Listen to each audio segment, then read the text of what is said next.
Hey everybody, Mr. Corden here, and I'm going to be taking you through the decomposition of copper carbonate lab.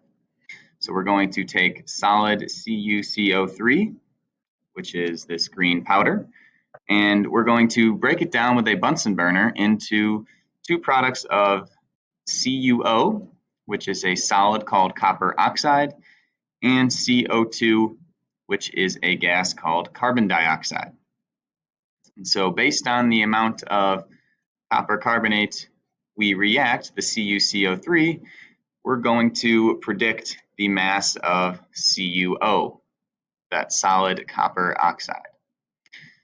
Okay, so I'm just going to follow the procedure here step by step. It says first to put the crucible on the scale and hit the 0 button. So crucible is the container we're going to use to heat up the copper carbonate in.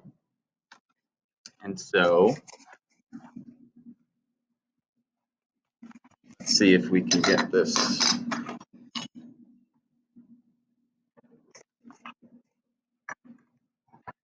Oh boy.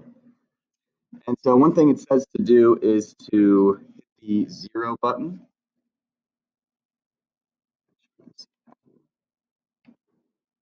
Okay, that way the mass of everything that we get is going to be just the copper carbonate, just the CuCO3. Okay, so it said to measure about 1 to 1.5 grams, so we can do that.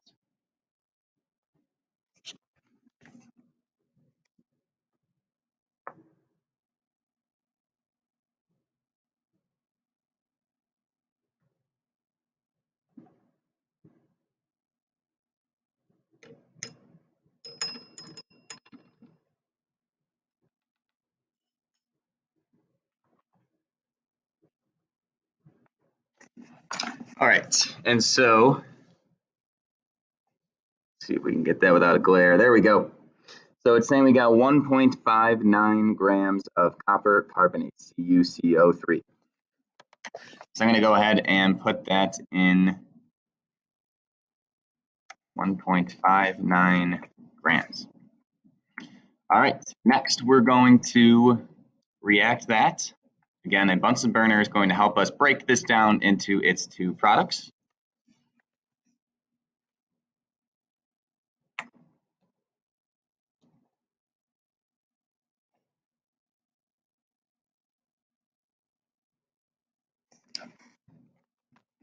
And go ahead and do that. All right, so first I need to turn on the gas.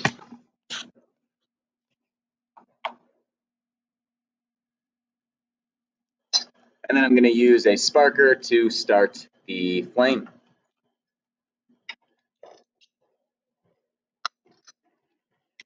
All right, and we'll let this run for a couple minutes. While it is reacting, I'll do my best to get a good shot of it. Yeah, right now it's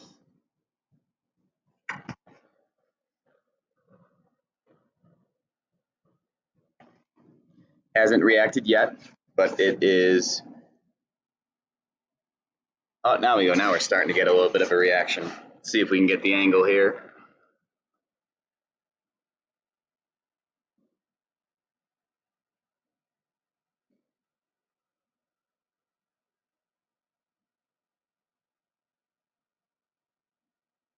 You can see on the edges here, it's starting to turn a little black. I'm going to stir it around a little bit so that as much of it as possible can react.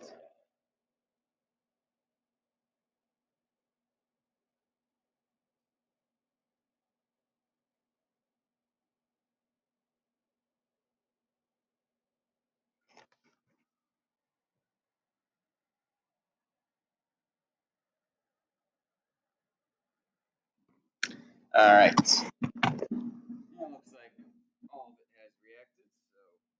Looks like all of it has reacted. So we're going to let that cool for a little bit here.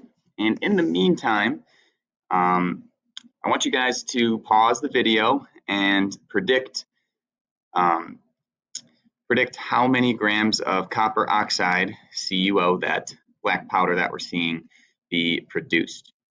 Okay, so follow the steps on here, use the BCA table, and predict the amount of grams of copper oxide we will produce. And then when we come back, we will see how much we made.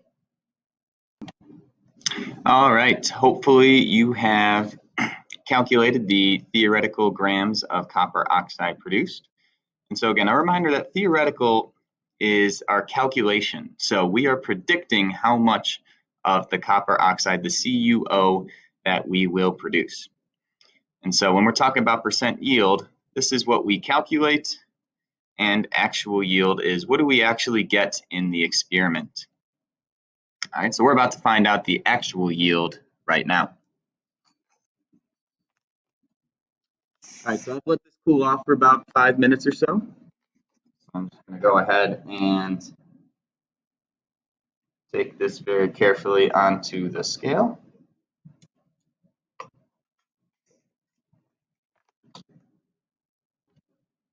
All right, so I just put that on the scale. And so remember, when we put the crucible on the scale before, we had zeroed it off, and I haven't touched the scale since then. So the scale is still set up for the crucible to be zeroed. So the mass we will see here is just the mass of the copper oxide, the CuO, that's produced. And so when we put that on the scale, when we put that on the scale, we see 1.00 grams. So 1.00 grams is the actual CuO that we produced. So now that you calculated how much we predicted will be produced, and you have the actual amount that was produced, compare those two values by using the percent yield formula to see how close our predictions were to our actual amounts.